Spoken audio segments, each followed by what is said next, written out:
I'm your host, Michael Shermer. Before I introduce today's guest, I want to tell you about the offer from our sponsor, The Great Courses. This month is a free month of access to the Great Courses Plus app. So it looks like this. You have your phone or whatever device you're using. You touch on the app like that, boom, and the courses pop up. There's a whole variety of them, really hundreds that you can access. So let's say you're interested in taking this one, The Black Death, which is one I'm currently listening to. And the 24 different lectures pop up. Now, if you're already in the course, the lecture will just pick up wherever it is you last left off, which is a nice feature.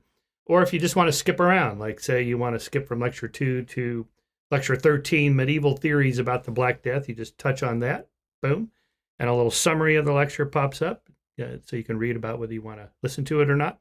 And then when you're ready to listen to it, you just hit play, and you're off and running. Now, if you don't want to do that and you decide you want to change courses in the middle, you can just do that. Here's a course I already took, Understanding the Dark Side of Human Nature. This is 24 lectures by Daniel Breyer. Anyway, you get the idea. So the offer this month is a free month of access to the Great Courses Plus. And to do that, go to thegreatcoursesplus.com/salon. That's thegreatcoursesplus.com/salon. Thanks for listening. My guest this week is Fred Kaplan. His new book is The Bomb: Presidents, Generals, and the Secret History of Nuclear War. Fred Kaplan is the national security columnist for Slate and the author of 5 other books, including Dark Territory: The Secret History of Cyber War, The Insurgents, David Petraeus and the Plot to Change the American Way of War, which was a Pulitzer Prize finalist, and The Wizards of Armageddon, which was his first book on nuclear weapons. So this is something of a sequel to that from 1983. Fred has his PhD from MIT, he lives in Brooklyn, and this is his 6th book. And we get into the whole thing, starting with Dr. Strangelove and the whole mutual assured destruction madness, but the logic behind deterrence and how that works and when it can work and when it might fail, and kind of work our way through all the administrations, Truman, Eisenhower, Kennedy, Johnson, Nixon, Carter, and so on, all the way up to President Ford or President Trump, and why that keeps Fred up at night for reasons that you'll hear in this podcast. With that, and without further ado, I give you Fred Kaplan. Thanks for coming on the show. Your new book is The Bomb. Love the cover. Presidents, Generals, and the Secret History of... Show that a little bit better, even. We got it there. We'll be showing this on the webpage and so on. The Presidents, Generals, and the Secret History of Nuclear War. So this is kind of your beat. You are the national security columnist for Slate, and you've written about a number of related topics, including The Wizards of Armageddon, which was, I think, a few decades ago now, right? 1983. 1983, yeah. So a lot's changed since then. Actually, if you look at the, I have a chart here of the growth of nuclear weapons here from my book, The Moral Arc. Kind of we have a lot fewer than we did. Yeah, it kind of spikes in 1986. So I could see why you were worried, and you used the word Armageddon then. 70,000 nuclear weapons. That's a lot. And so, what triggered you to return to this topic? Is it President Voldemort? Yeah, pretty much. I mean, I didn't think I would write any more books about nuclear war. The last 30 years, until recently, nobody was even thinking much about nuclear weapons or nuclear war, much less worrying about it. And then, it was 6 months into Trump's term, and he does the Fire and Fury speech. And remember, it wasn't, if the North Koreans attack us, we will unleash fire and fury like the world has never seen, which is, maybe that's sort of deterrence policy. No, it was if they keep making threatening comments or continue to test missiles or nuclear weapons, then we will, in other words, if they developed the capability to attack us, we will unleash fire and fury. And that's really quite different from what policy ever has been. And then people started getting nervous and frightened. But so much time had passed since they'd been nervous or frightened before, or for younger people, they'd never been, that nobody really quite knew what to do with this sudden panic. And so I thought, well, it's time to maybe reopen this subject. And then I was thinking initially just of doing an updated version. Because Wizards of Armageddon, 1983, if you think about it, as much time has passed between then and now as between Hiroshima and 1983, which Wow.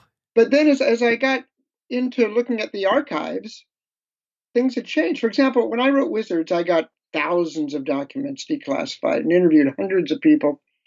But still, there was almost nothing declassified about what, for example, President Kennedy thought or said about nuclear weapons. Now there's a lot, and not just That's Kennedy, right. but every president too. So basically, now this book focuses. The first book focused more on the intellectuals who invented the concepts of nuclear deterrence, nuclear warfighting. This book is about the presidents and how they made decisions and how they faced crises in which thinking about nuclear weapons and their possible use was seriously considered. And there are more of these crises than a lot of people think. So it's a very different kind of book. Yeah, one of my, we deal a lot of with conspiracy theories at Skeptic Magazine. So one of my concessions to real conspiracy theories is when you get elected president, they take you in the back room and they go, okay, here's what's really going on. Oh, but I said I was going to pull the troops out. Yeah. They all say that, but you're not doing that. And we're going to close the base at Gitmo. No, you're not doing that. And we're going to get rid of nukes. No, you're not. And then nothing happens. Well, some of that is the back room. Some of it is just Congress. I mean, you mentioned Gitmo. I mean, Obama thought it would be easy. And then Right. Congress passes a law saying no funds shall be used to close Gitmo. And right. What do you do? Yeah. But it is true. One thing that I did find a kind of a consistent theme in this book is that when presidents, every president up to now, when they've faced a crisis in which nuclear use is contemplated, they really have immersed themselves pretty deeply into the briefings, into the logic, the scenarios, the possible consequences. And whereas all this stuff sounds almost rational to people who have been dealing with it every day for years, every president faced, looking at that abyss, thinks, no, we're not going to do this, and figures out some way to scramble out of the rabbit hole and come to some diplomatic settlement. My concern about Trump is that, as we know, he doesn't think deeply about problems. He doesn't look into this. He doesn't particularly want to go to war. We've learned that, but he could easily be led into one or trapped into one or going along the escalation path toward one, and he doesn't know enough about where this is going to make the considered decision to pull back, and even what pulling back might mean. Right. That's my concern. Yeah. Yes, he says he sort of makes decisions based on his feelings or his tweets or his intuitions. Yeah. That is unlike others, although he stole that phrase, fire and fury, from Truman, right? Or pretty close to that. Well, that's the thing. This is one thing that people don't, he says a lot of things off the top of his head. That speech was not, and he repeated that phrase, fire and fury, twice. He must have been told by someone that this is how Truman described the atom bomb. But not only that, and this is one thing I discovered from doing some interviews for this book, there was some very serious war planning going on with North Korea, in terms of North Korea. War planning that went beyond what had been done before. War planning at his direction, which would envision the war starting with the North Koreans conducting a test, not attacking us. Mm-hmm. And this went quite deeply. I mean, to the point there were 15 North Korean tests the year that he said fire and fury. And on each one of those, a conference call was assembled of all the relevant commanders and four-stars, the same kind of conference call that would be held if, say, there was warning of an imminent Russian nuclear attack. And Jim Mattis, the Secretary of Defense, was given advance authority to launch conventional ballistic missiles at the launch pad if desired, if he thought it was necessary. which could also, and they knew this, possibly kill some North Korean leaders. It was known that Kim Jong-un liked to go to some of these tests. Mm-hmm. So this was very serious. A lot of military people were very concerned about this. They had warned the president that step one could lead all the way to step 30, and don't do step one unless you're willing to go all the way. So it was much hairier than a lot of people know. Now, there's no question that North Korea has nukes, right? Actually, there is question. There is? We do know that they have the enriched uranium and some plutonium enough to make, and here the estimates vary, it's anywhere from a dozen to 20 or 30 nuclear weapons. Whether they actually have a nuclear weapon, the size of which could fit into a ballistic missile, we don't know. Now, I have no doubt that at some point they will. But no, we don't really know. It's a pretty opaque situation over there. I mean, it's a signal detection problem, right? You have the earthquake measures say, well, there was a huge explosion underground. Oh, no, and so on. They have definitely tested nuclear weapons. Okay, so there was no question about that. Oh, okay, all right. Or nuclear devices. A device, this is not right. necessarily a weapon that can fit into the nose cone I see, yes, okay. Of a missile. But right. no, they've definitely tested nuclear. They have done nuclear explosions at test sites. Absolutely. There's no question about that.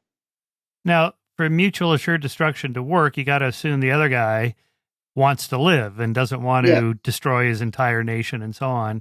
Can we assume that about Kim Jong-un? In fact, I would say, well, it's a funny thing. H.R. McMaster, who was Trump's national security advisor, at one point he said on television, classical deterrence theory does not apply to Kim Jong-un.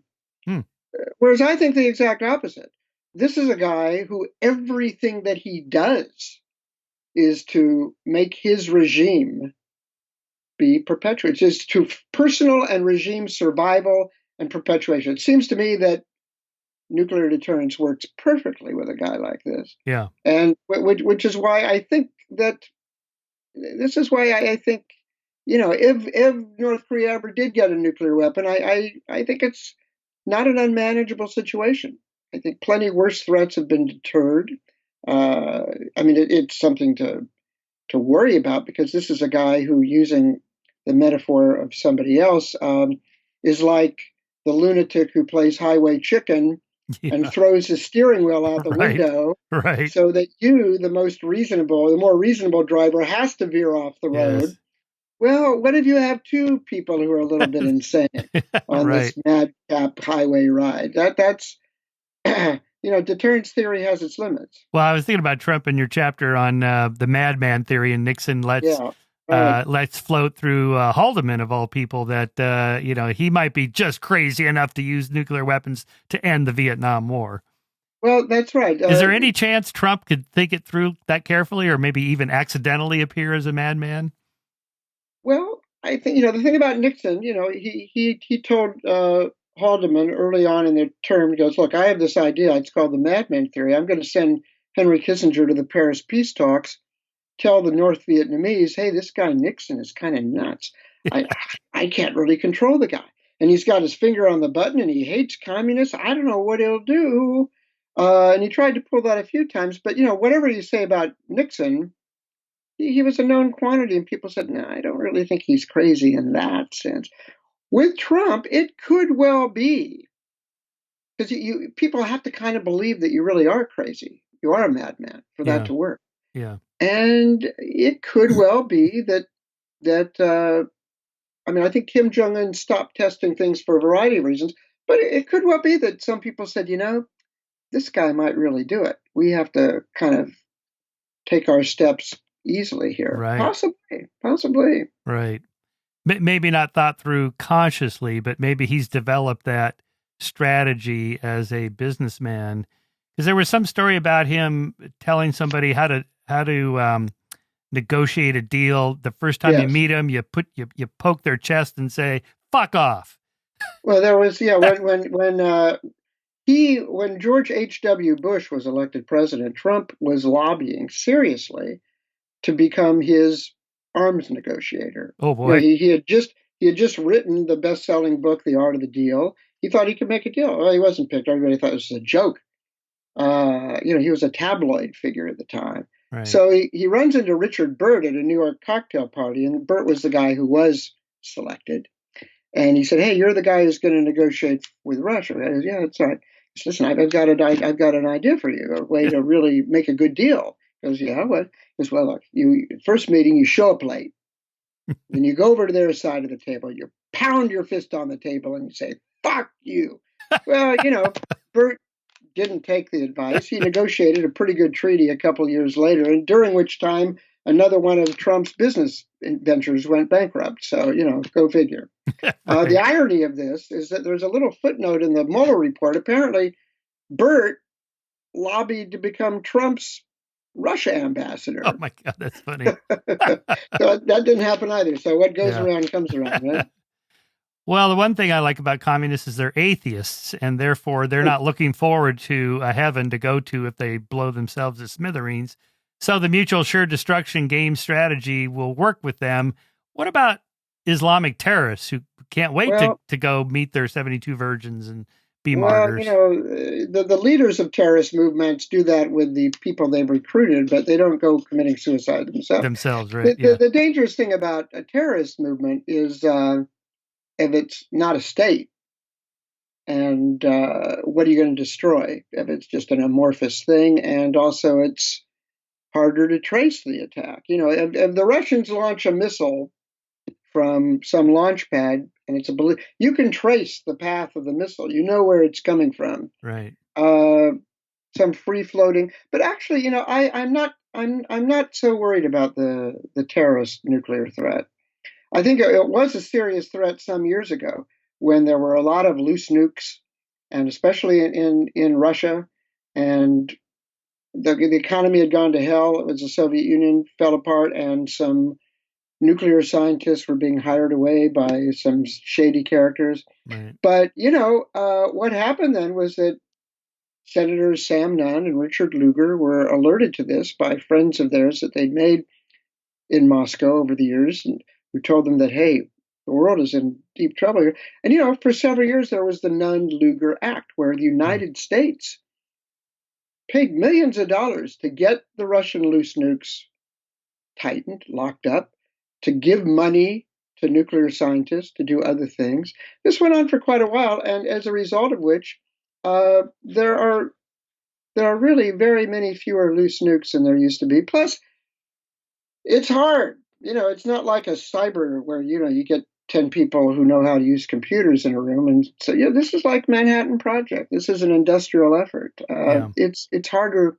It's harder than it's, and then to deliver it, you can't just drop it out of an airplane and it explodes. It's harder. I think there are enough things to worry about with the powers, the growing number of powers who do have nuclear weapons, and the restraints which are slowly but surely coming off as our president has no interest in either signing or renewing established nuclear arms controls.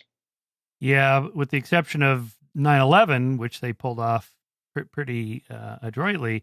Most of these terrorist attacks, they're kind of bumbling idiots. They light their underwear on fire, the shoe goes off, or the Sanea's brothers, the one runs the other one over with his car. These are not exactly nuclear strategists here. No, but a terrorist attack using conventional weapons, and that still happens. Not so much here anymore, but in other parts of the world. But nuclear is a different order of things. It's a lot harder than maybe some people think. So maybe it's good that Putin's a strongman because he regained control of his nuclear weapons. Well, the Russia and the Soviet Union have always been much keener on nuclear non-proliferation than the United States has. In the United States, for a while there was conflicts with the nuclear power industry. We were happy to provide peaceful nuclear power to a lot of other countries. We have a couple of allies who developed nuclear weapons. We weren't too happy about it, but we weren't going to crush them as a result. Russia has always been very interested in total control over their allies. They confiscated all the uranium from East Germany and Czechoslovakia. They are, to the extent that the United States and Russia still have converging interests, and I think we do. One of them absolutely is non-proliferation. They have no desire to have countries in their neck of the woods that can launch nuclear weapons in any direction. Yeah. That's true. They want total control over this. Well, that's a good thing. Yeah, it is. After I read your book, I went back and watched Dr. Strangelove because you referenced it. And I always loved that movie, but I'm a big fan of documentaries, and now it looks more and more like that was a fairly accurate portrayal.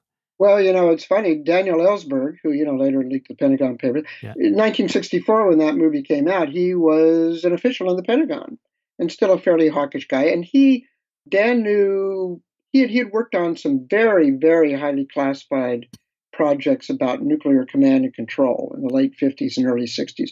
Probably knew more about this subject than any single civilian.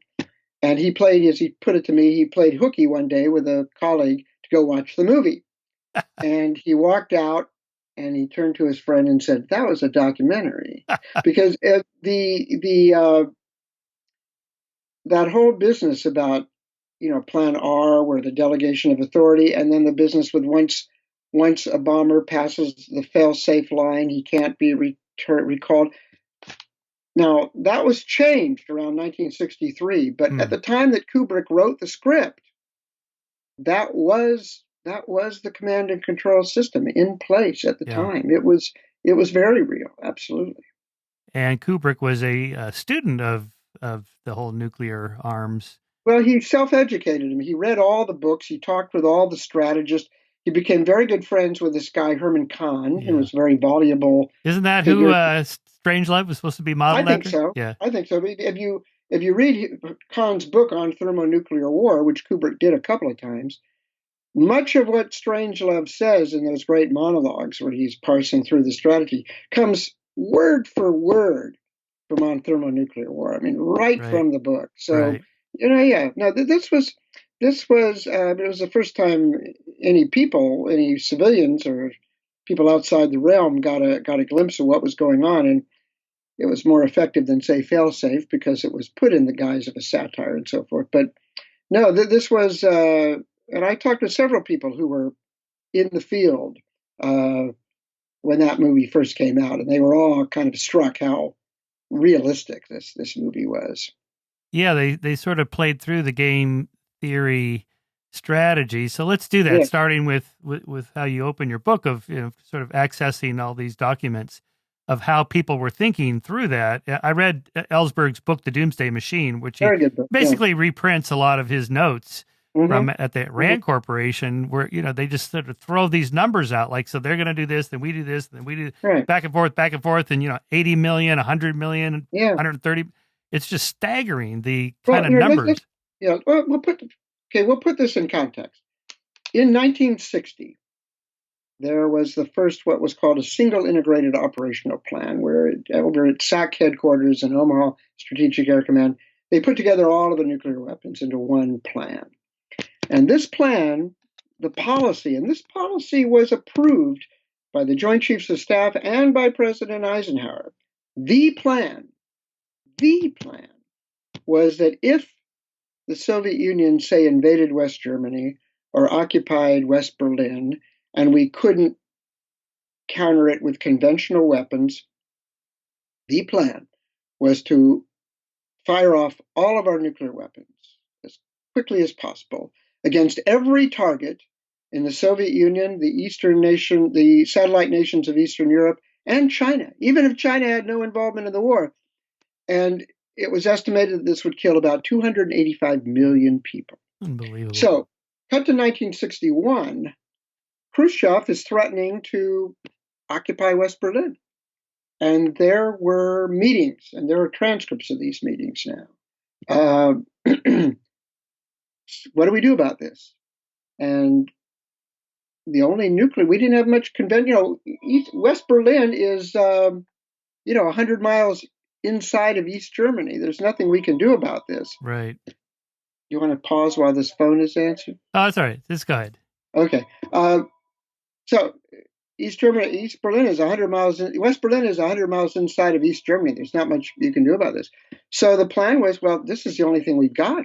Shoot off everything. So some strategists came up with this idea. They discovered by this time, that everybody thought there was a missile gap. Soviets way ahead. Turned out they had nothing. They had 4 ICBMs. Right. Everything was vulnerable, and so they came up with a plan that we could do a sneak attack involving 40 bombers and 80 weapons, and we could knock out the entire Soviet strategic nuclear weapons. And then we say to them, okay, if you strike back at us with whatever weapons you might have left over, then we will use our remaining weapons to destroy your cities. And therefore they would surrender. And Kennedy, there were meetings of this. There was a meeting in the White House. Kennedy is asking questions about this. But then there was one estimate in this 33-page study, by the way. This was not some back of the envelope. This is a detailed targeting study that's now been declassified. It acknowledged our estimates might be wrong. If the Soviets have a few weapons left over and they retaliate against us, somewhere between a few thousand and 1 million Americans could die. Or they attacked them in Europe, millions of Europeans. And that's when Kennedy decided, no, I'm not going there. I mean, if there was one moment in history when one side or the other, and in this case it was us, had what could be called nuclear superiority in any meaningful sense, that was the moment. We really did. But the risks were still way too great to Kennedy. To another president, maybe not. Yeah. So, I love that scene in Dr. Strangelove where the George C. Scott, General Buck Turgidson says, Mr. President, I'm not saying we wouldn't get our hair mussed, but I do say no more than 10 to 20 million killed tops, depending on the conditions. Depending on the breaks, yeah. Well, and that was what that was. You'll recall, what that was. It was a very similar thing. Some crazy general out at SAC had sent in some bombers, and George C. Scott's idea was, look, they're going in. There's nothing we can do about it. Let's send in everything, right, and take them out while we can. So the problem is they wouldn't strike back. Yeah. It's really kind of a problem of psychology, or what's called the other guy problem, or the Hobbesian trap, or the security dilemma. That the other guy, I'll give up my nukes, or I won't strike first. But the other guy, he may be an asshole. He may go first, so I better preempt him. And you end up in this kind of meta conversation with yourself about what the other guy might do or might not do. And see, and what happened in the early '60s was that the Russians started to build up their own arsenal that could hit us. And then the idea that, they invade Western Europe or occupy Berlin, we fire nukes at them, they could then fire nukes at us. And so our deterrent became not credible. Why? Right. It was a strategy of suicide. Right. And so then people started thinking, okay, we have to come up with some possibilities of using nuclear weapons in a limited way. And then came this idea, how about if we just strike their military forces, tell them don't strike back at us, or we'll use our residual forces to hit your cities. I mean, they now look crazy bloodthirsty, but in the context of let's kill everybody and everything, it looks like a solution, looking for a moral way out. But then what happens if you say, okay, that's right, let's do that? You have to convince yourself that you're going to do that. You have to actually create plans to do that. You have to create certain kinds of weapons to do that. And what happens over time, and what did happen over time, was that the notion of credible nuclear deterrence and the notion of nuclear war fighting converge. In this train of thought, they become the same thing. Right. And so when a president faces this kind of crisis, and look, most presidents come into office, they haven't studied this, and why should they really? Right. Then they get a taste of it, and the ones that we've had so far look at it and say, no, this seems too crazy. It's going to lead to catastrophe, and I'm getting out of this trap that I've got myself into. But, as I say at the end of the book, we haven't had a nuclear war in all these years because of a combination of of shrewd leaders and good luck. But what happens if there's a combination someday of slow-witted leaders and bad luck? Right. It doesn't take much to get there. You talk about Stanislav Petrov Yes. in 1983 or 86? 83. 83. Again, blips on the radar screen. Is it a flock of birds or is it incoming missiles? You have a signal detection problem. Which button do you push? Right. Well, in his case, I mean, he was on duty that night, air defense. He sees what seems to be about a number of U.S. ballistic missiles coming his way. And 1983 was a tense year, too. It wasn't like nothing was going on. And he decided, the guidebook told him, if this happens, call upstairs. And at the time, the air defense people upstairs were a bit more a hair trigger, as we had seen a few months earlier with shooting down Korean Airline Flight 7. But he decided, no, this couldn't be real. This has got to be a mistake, and so didn't send up the signal. There are a few examples like that, where one person in the chain of command didn't do what he was supposed to do, as a result of which maybe war was prevented. Yeah. Well, the Able Archer test is another one. Yes. The incident in Arkansas that Command and Control book discusses, where the technician drops the tool down the missile silo shaft, and it bounces off and hits and breaks the shell of the another incident fuel where, tank. A whole air wing of missiles, 50 ICBMs, just go black. Right. What's that all about? Right. And they didn't tell anybody. Like SACNU didn't tell anybody. This wasn't during the Obama administration. Right. During the Carter administration, there was about a 2-month period when there were 3 false missile alerts, all due, it turned out, to a software error.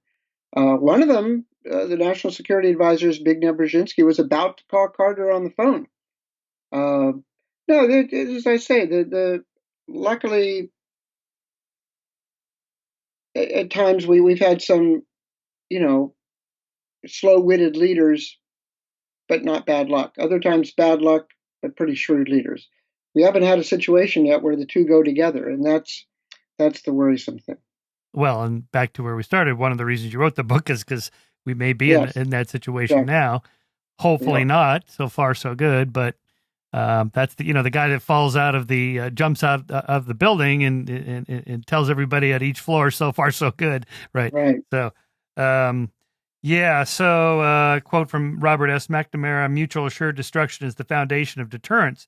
Nuclear weapons have no military utility whatsoever except only to deter one's opponent from their use, which means you should never, never, never initiate their use against a nuclear-equipped opponent. If you do, it's suicide."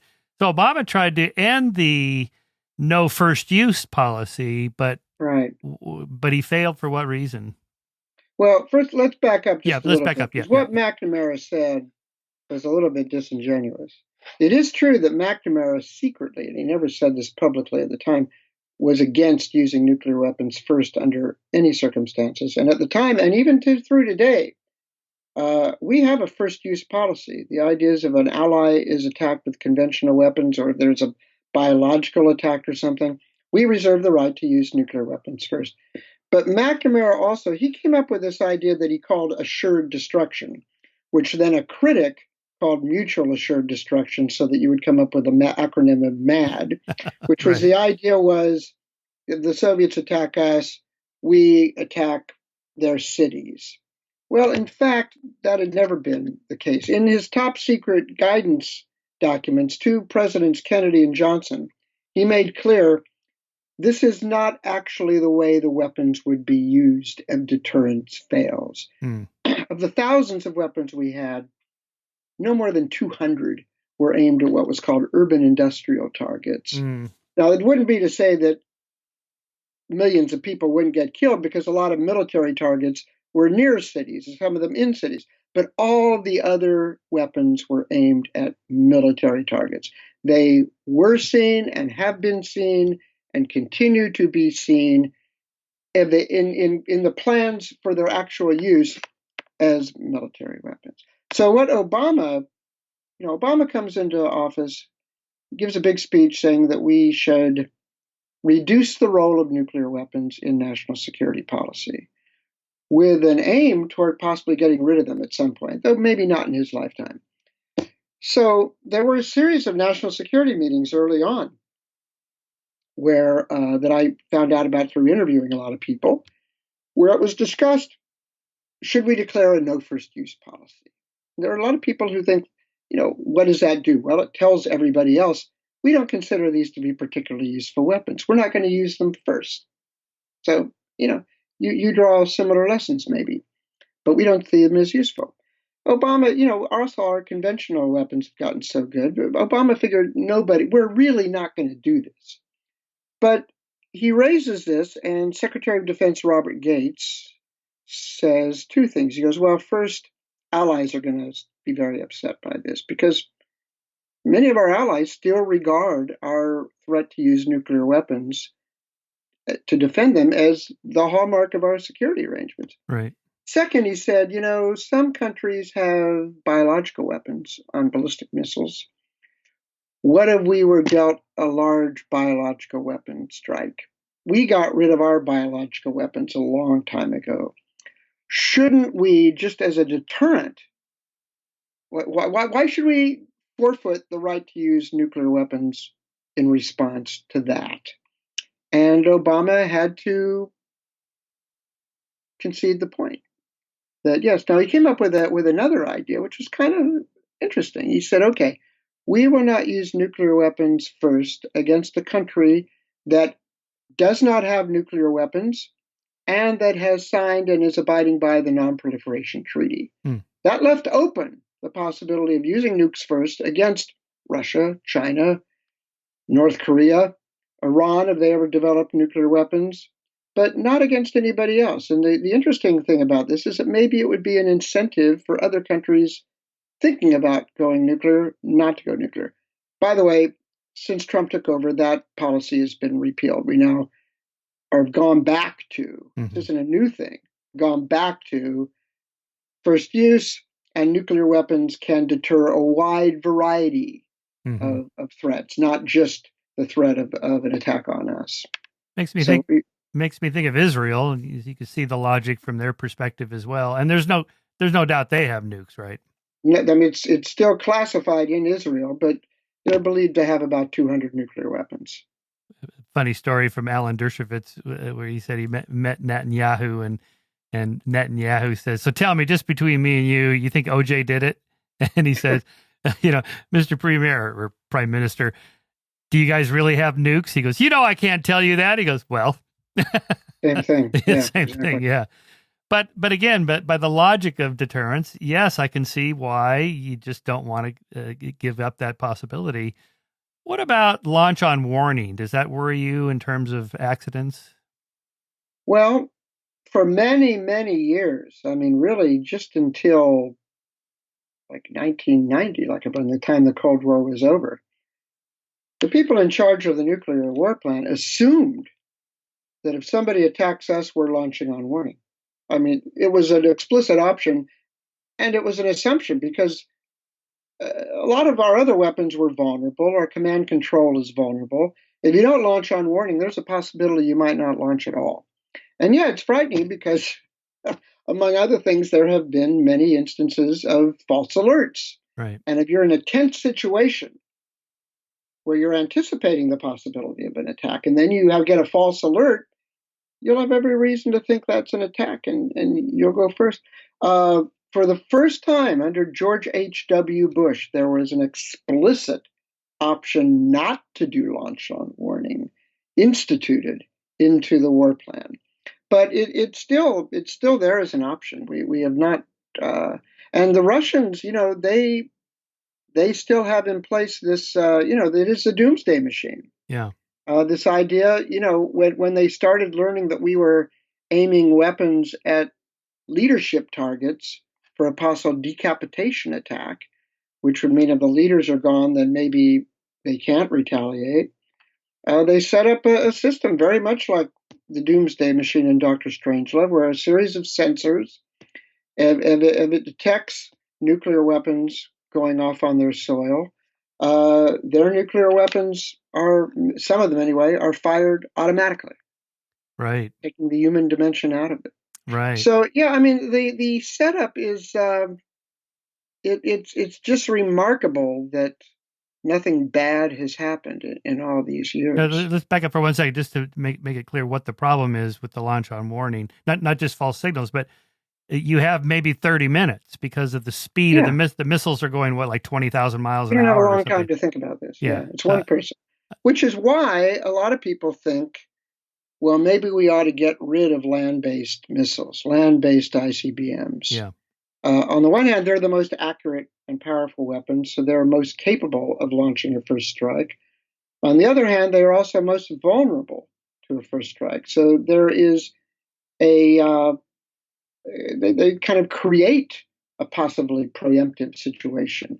If you got rid, it's like jujitsu. If you got rid of those targets, then what would be the targets of a first strike? I mean, the submarines are out in the ocean. Right. They can't really be hit. Now, the argument against doing that is, well, what if the Russians come up with an anti-submarine warfare technology? Then we're screwed. Yeah. All we have are subs, and they can be knocked out. Then what do we do? Right. So you can make the case for having some ICBMs. But yeah, one argument for riding out an attack is ride it out.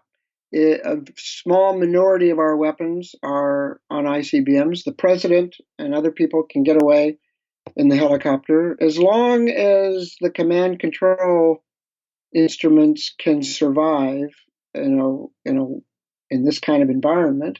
And with things like fiber optics, they might.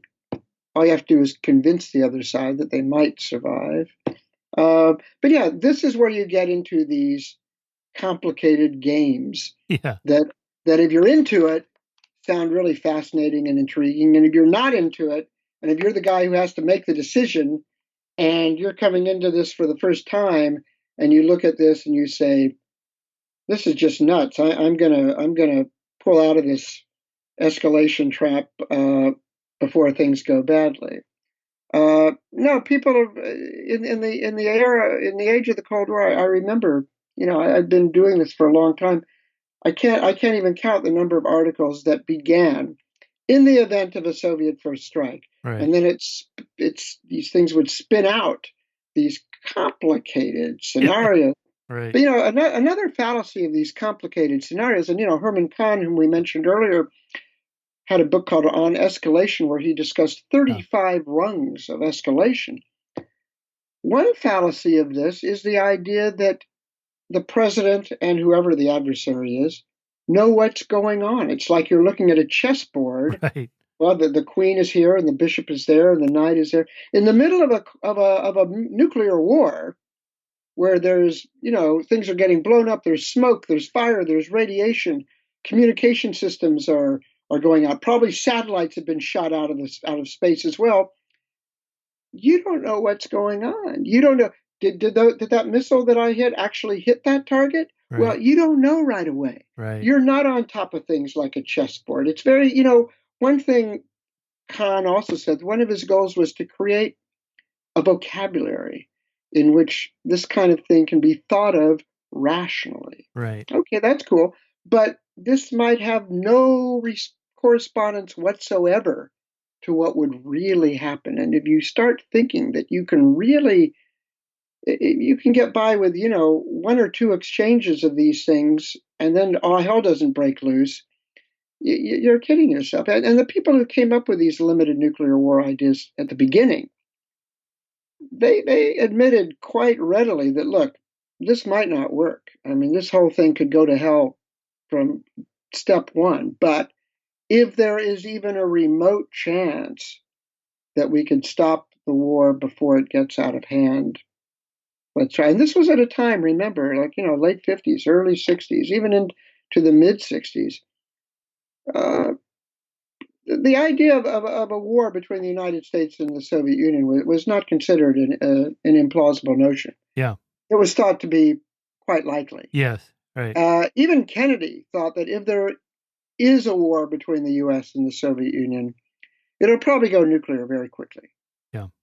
Which is why he wanted to end the Cold War, ultimately. Yeah. If it does go nuclear right away, it's probably going to escalate all the way. So if you could at any step along this way, you could put something that might serve as a constraint, then you said, yeah, okay, let's do that. But then what happened is that became its own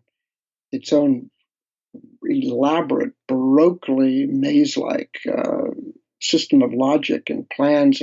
And after a while, the second and third generation of people who think about this, because it had been inscribed in so many books and war plans and so forth, they started treating it as if this was real and possible, and not just a last-ditch desperation attempt. So in that thinking, do you have to make sure that the other guy knows what you're thinking so that he then knows how to respond to what you're going to do? Well, this is what's always struck me. Why are these plans so classified? Because you want the other guy to know, right? Yeah. If you're launching a limited nuclear strike, you want him to know that this is just a limited strike. Right. Now, there's an interesting story about this. I have this whole chapter about these two civilians, civil service people in the Pentagon, who got permission to take a very deep dive into the nuclear war. That was an incredible story. And they came up with, the level of overkill that was going on in the war plan was just staggering. It's just insane. And one thing they learned, there had been plans in the books for limited nuclear options at this point, but they had some intelligence analysts look at Soviet air defense radar at the time. And they said, okay, how good is this radar? How many discrete objects can it see coming before the whole radar screen just becomes a gigantic blob? In other words, how many can they say, there are, before, and it turned out 200. If we launched more than 200 weapons, it would look like a massive attack. At the time, the smallest limited nuclear option in the U.S. war plan was 900. Wow. So if we had launched that,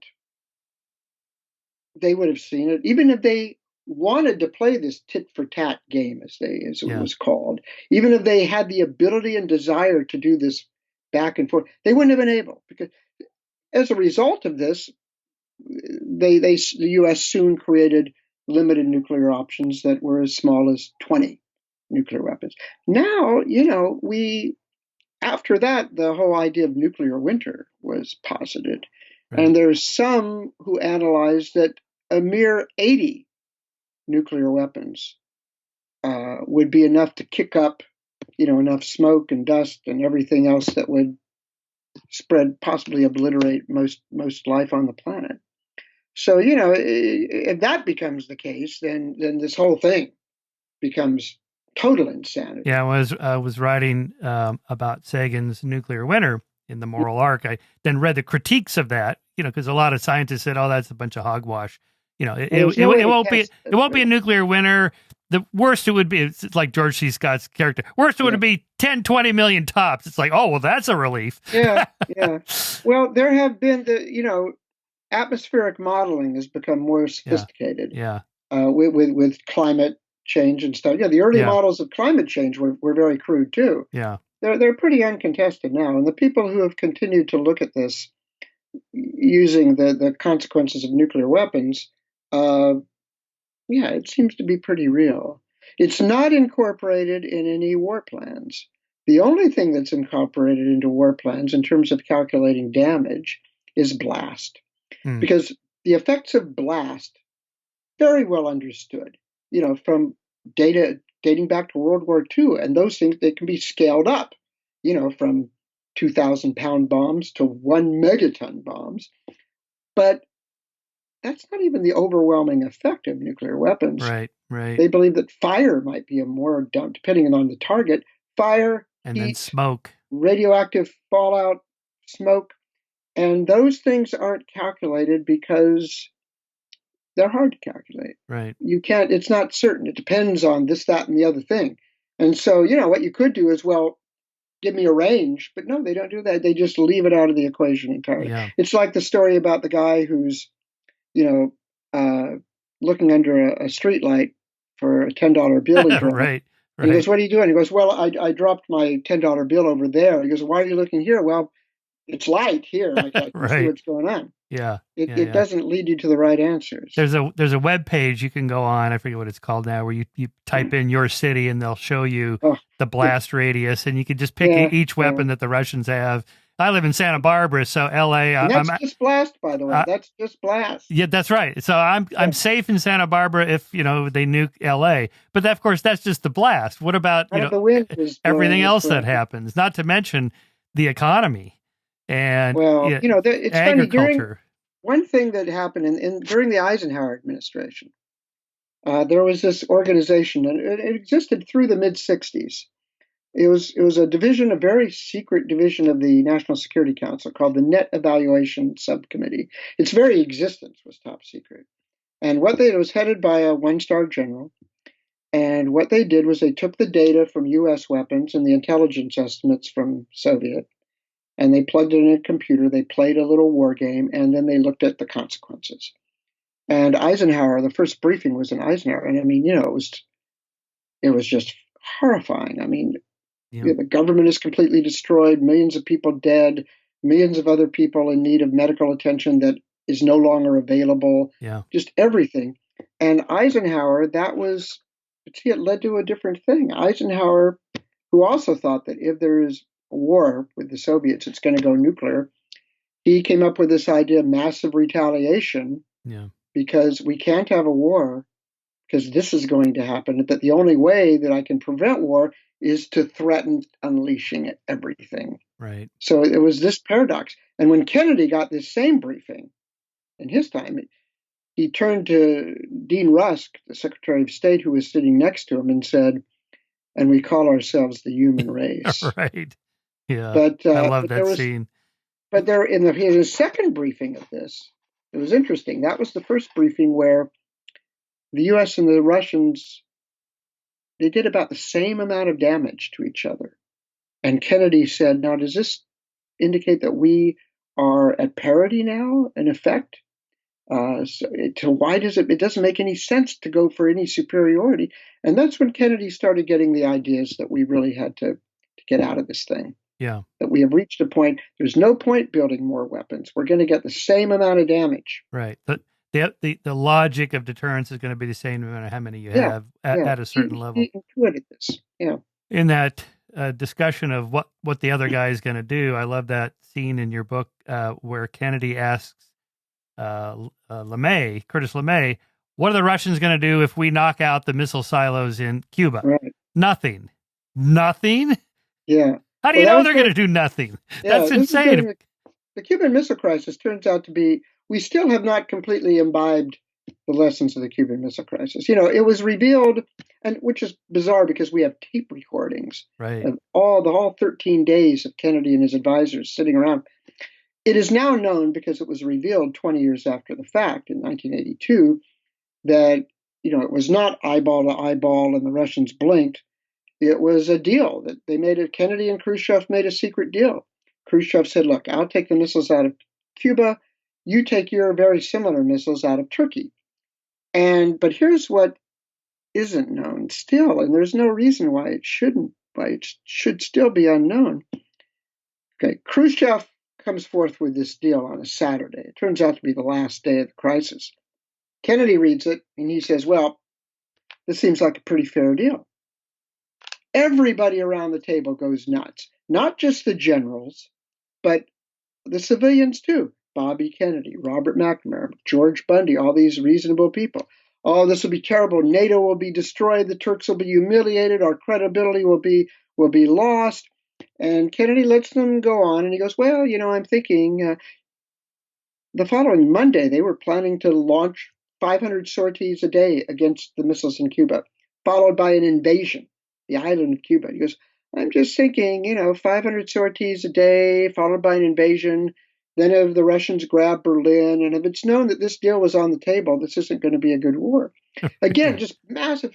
And anyway, Kennedy he took the deal. He told only 6 people that he was taking the deal.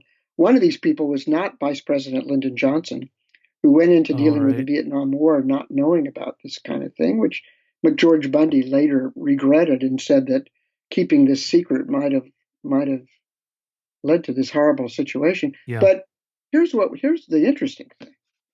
we found out much later that some of those missiles in Cuba had already been loaded with warheads.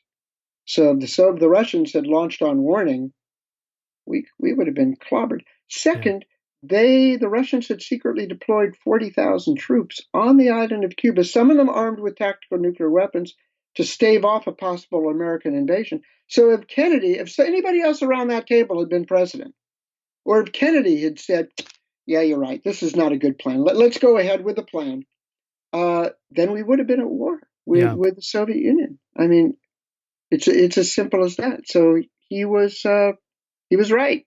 So but what you mentioned about LeMay, he had a meeting in the Oval Office where he also had a tape recorder, and with the chiefs, and they're telling him, well, it's our opinion we should start launching weapons against the missiles.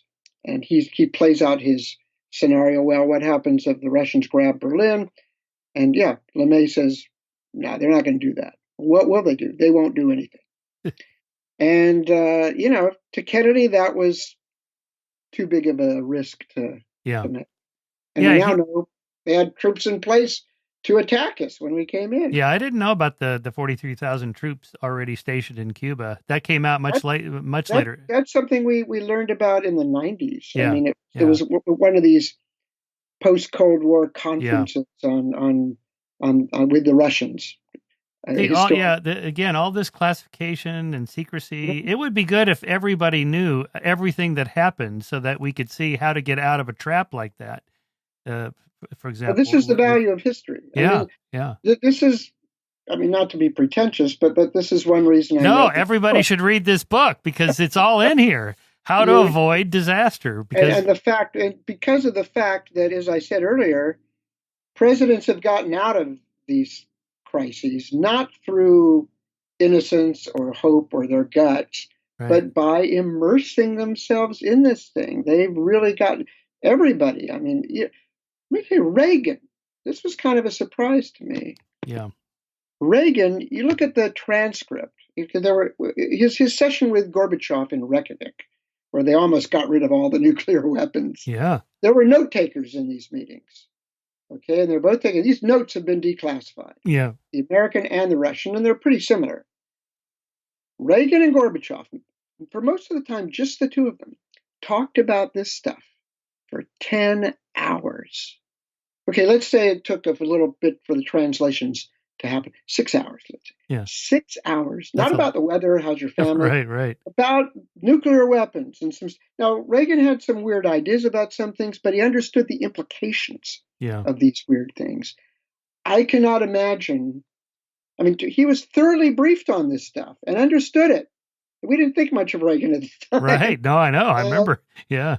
I can't imagine Trump having a conversation about nuclear weapons for 10 minutes. There's a story that I have. We've all learned from other books about this famous meeting in the tank, the Joint Chiefs Conference Room, on July the 20th of 2017, where they decide to give the President Trump kind of a tour d'horizon. All the chiefs are in there as advisors, giving him briefings on the alliances around the world. This is the one where he, according to this other new book, refers to the military as babies and losers. Right. But there was another thing that happened in that meeting.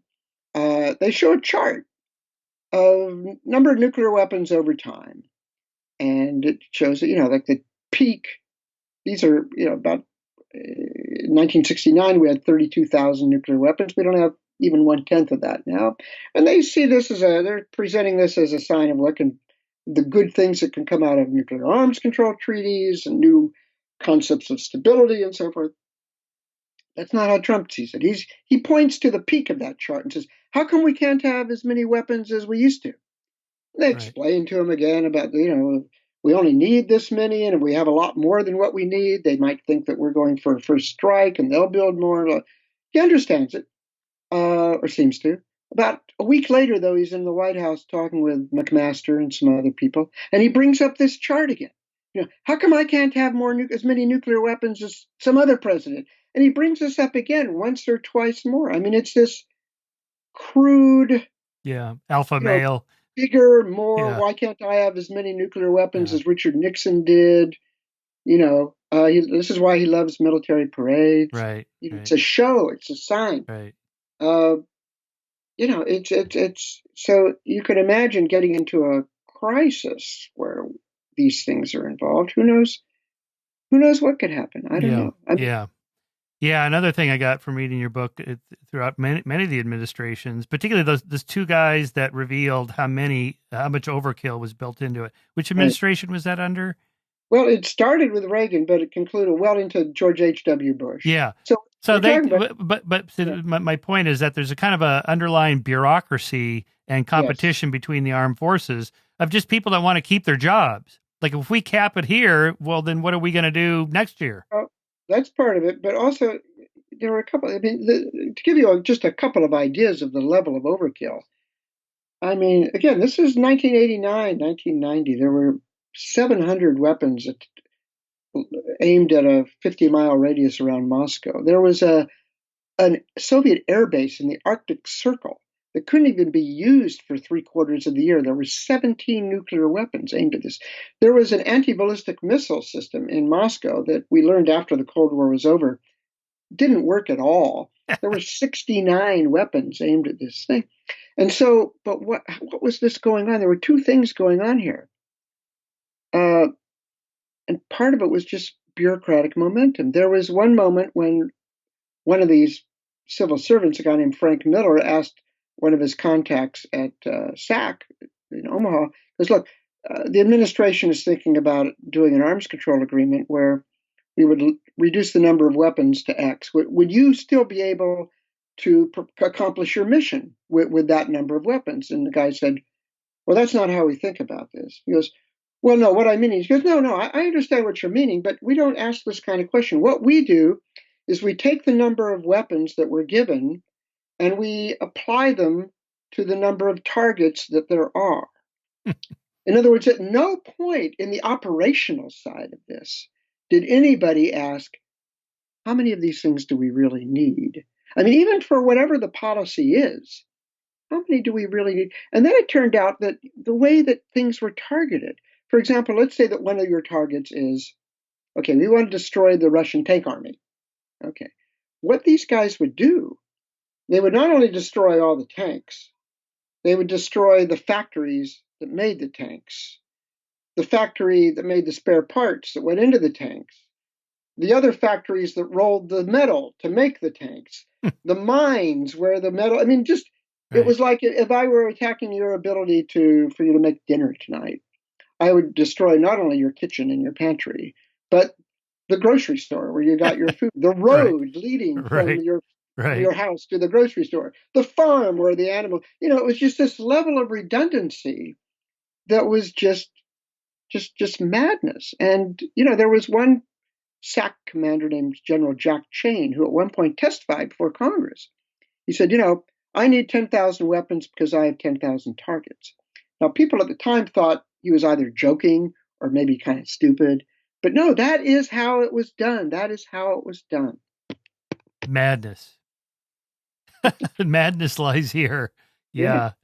Yeah. Um, yeah. Well, so back to the Cuban Missile Crisis here. I thought after reading your chapter that it was an example not of good luck, but of reason and Yes, rationality. absolutely. Absolutely. Eh, But even there were things happening, somebody dropping a nuclear torpedo, going Yeah. out to sea with a nuclear torpedo, some bomber that went over the Soviet border. But yeah, no, that was a case where two leaders, Kennedy and Khrushchev, decided that they had gotten themselves into a situation which was getting out of hand and they had to crawl out.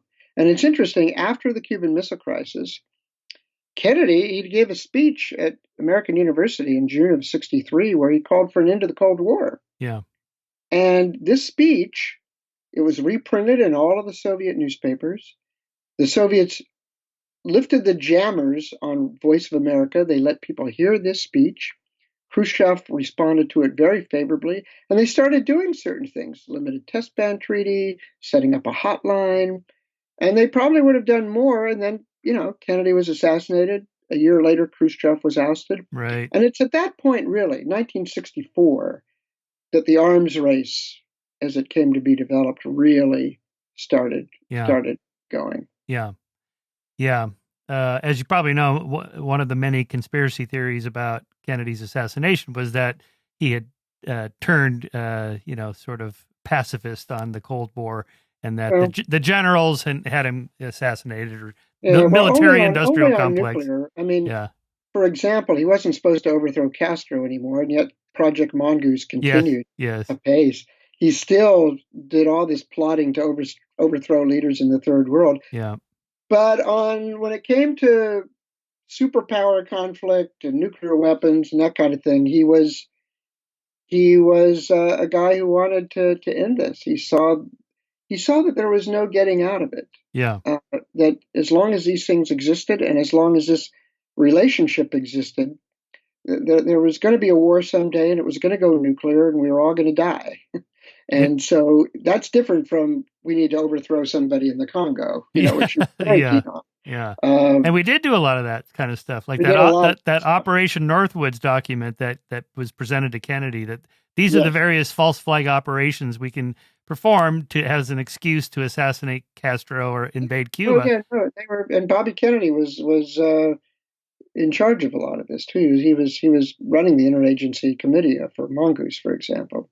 Yeah. Well, So what it's very strict about that. when some of these rather extreme conspiracy theorists today say, talk about false flag operations.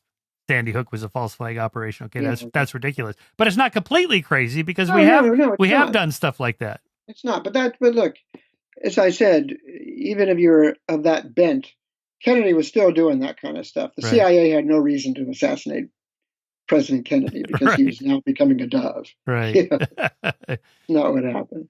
So, why did it fail at Reykjavik with Gorbachev and Well, Reagan? We came pretty and close. it's interesting. I mean, they had this.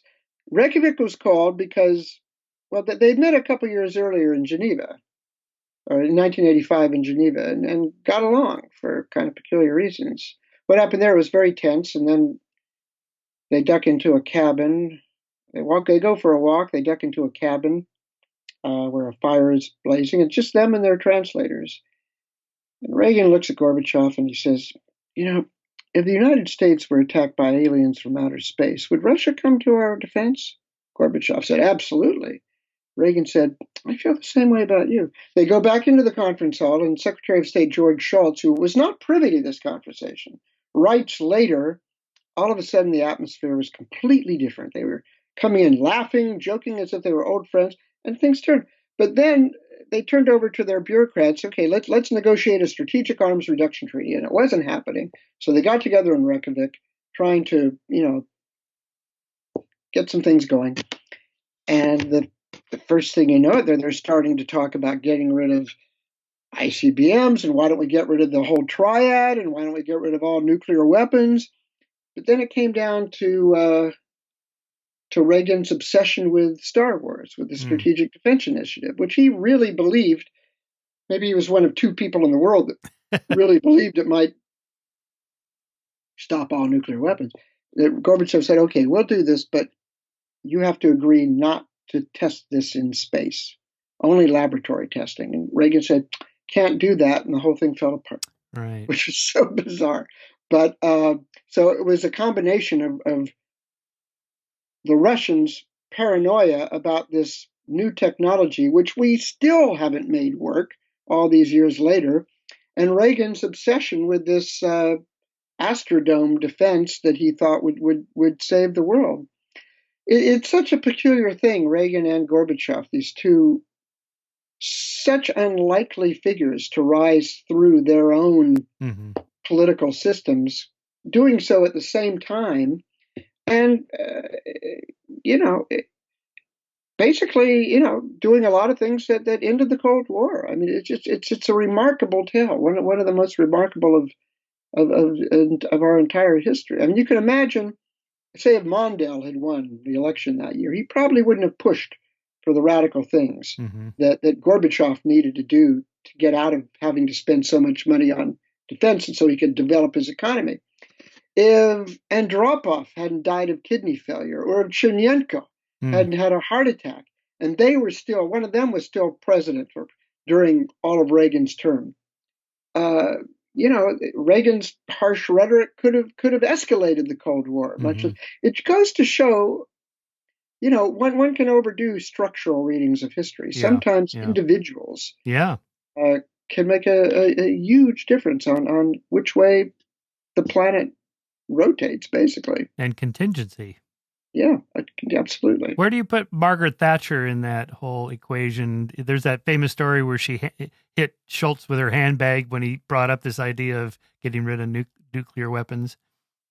Well, European. Well, Britain has its own nuclear force, so and it was allowed to do that.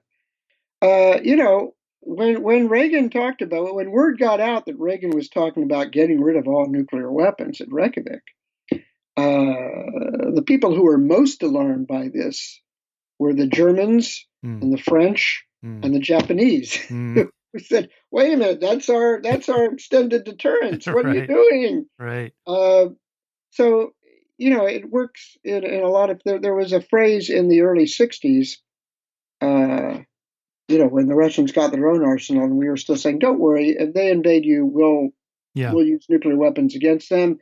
But hey, what if the Russians use nuclear weapons against you?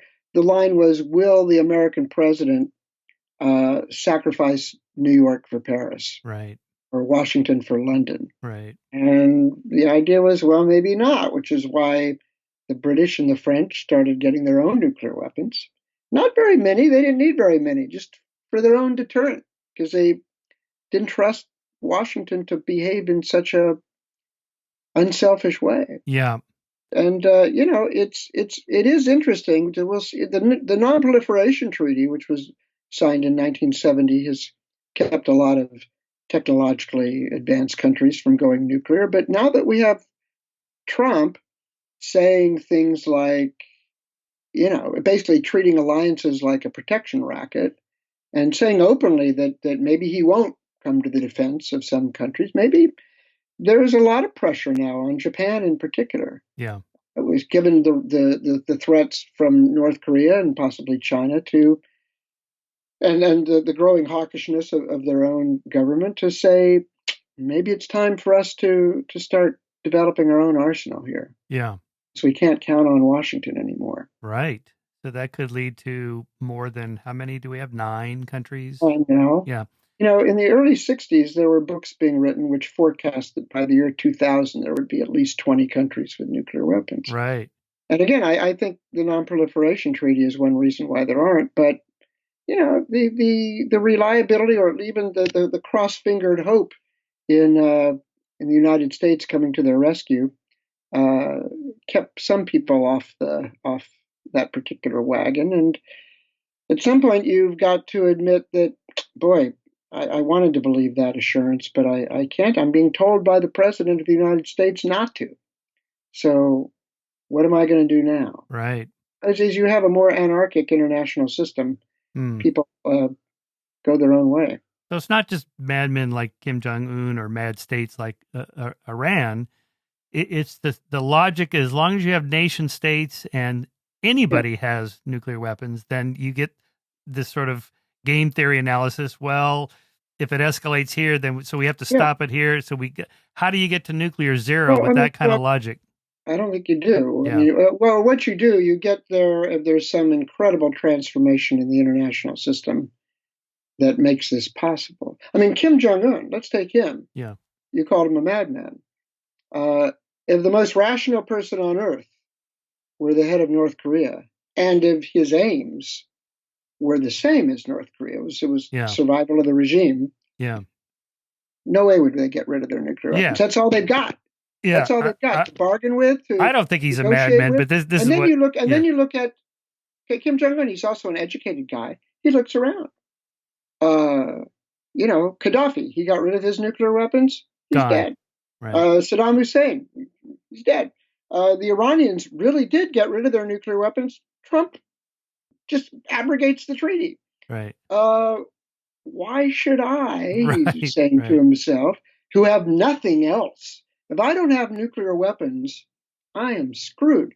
Right. Somebody's going to invade me the next minute. I have nothing. I've got no economy. This is all I've got going for me. So why? Trump has this notion that he signed a contract with Kim Jong-un to denuclearize. That's not what it said. That one-page memorandum says that both sides will work toward the denuclearization of the Korean Peninsula. Oh. And North Korean officials have said at a conference in Tokyo that they interpret that to mean getting rid of all nuclear weapons that can strike the Korean Peninsula, which would basically mean getting rid of all U.S. nuclear weapons, because they can all strike the Korean Peninsula. That's not going to be happen in exchange for North Korea not developing its own bombs. Yeah. So, all right. So he's a rational calculator. They're not serious about this in the slightest. Then why should they be? Right. Why should they be? Right. He looks around and says, if you have nukes, the United States does not fuck around with you. So I'm getting nukes. Nobody hasn't talked about invading North Korea. Yeah, that's right.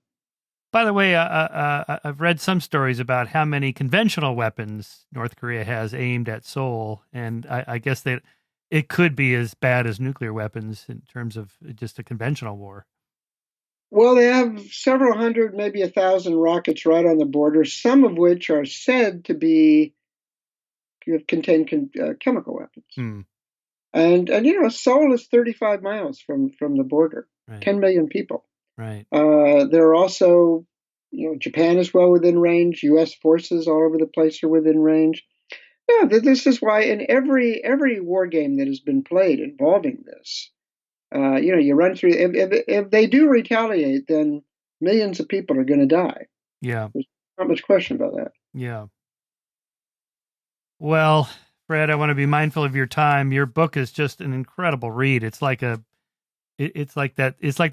movie 13 Days about the Cuban Missile Crisis, but it's about the whole 75 years of this crazy world we've lived in, and but it's not a drama. It's real, and it's real. Although it's very dramatic. I mean, of all the different existential risks that we read about, AI or or viruses or asteroids or whatever, really the only one that's a serious threat is this one. Still, I think, even with. How many total are there? Less than 10,000 now, right? Maybe. Yeah, that's right. The whole world, maybe 7,000 that are active. One thing that Trump can be credited with is making us aware again that these things exist. They've always existed. Yeah. Even during our holiday from history, when we preferred not to pay any attention to these things, the machine has still continued to ground along. They're still there. Yeah, your ending is very powerful, so I'll read it. It is crazy, and it is our world, and there is no escaping it. Absent some transformation of global politics, an upheaval so immense that it can hardly be imagined, the bomb will always be with us, looming over everything. Sometimes it is loomed as a restraining force. Probably a few wars have not occurred because of the fear that once started, they may escalate to nuclear war. But past is not precedence. Some incalculable mix of shrewdness and sheer luck has kept the Holocaust at bay. Who knows how many wars we can dodge before an alignment of slow-wittedness and misfortune tips the balance the other way. Oh boy, that's a powerful ending. Great book. Good job. Thank you. And so, what's next on your plate for research and writing? Well, I mean, I still write a twice weekly column for Slate. Yeah. We'll be doing that. I don't have any other book in mind right now. This was book number 6. So, I need a little bit of a break. Yeah, I know. Well, this problem isn't going to go away. Is there anybody in the Democratic field you'd like to see that would make you feel more secure about this particular problem? Well, they would all make me feel more secure. Yes, the waiter at the restaurant next door would make you feel more secure. Yeah. Than Trump. Yeah, I understand that.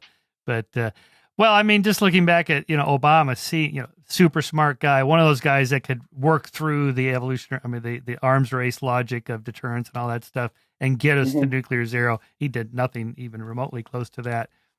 If he can't do it, I can't imagine anybody could. There's a whole chapter in there where I, based on a lot of interviews, explain just how he was blocked from doing it. Yeah, not that he couldn't do it intellectually. I mean, just the system in place. Yeah, and the Republicans it's well in place. Yeah, the Republicans who just swore to block him on everything, no matter what it is. That's a different kind of problem. The sort of divisiveness, the polarization of politics we have now. But that's a separate book. You can write that book later. Fred, thanks for coming on the podcast. Well, thank you. Thanks for writing this book. I just strongly recommend people read it. It's just a gripping story that is unfortunately all too true. Well, thanks very much for having me.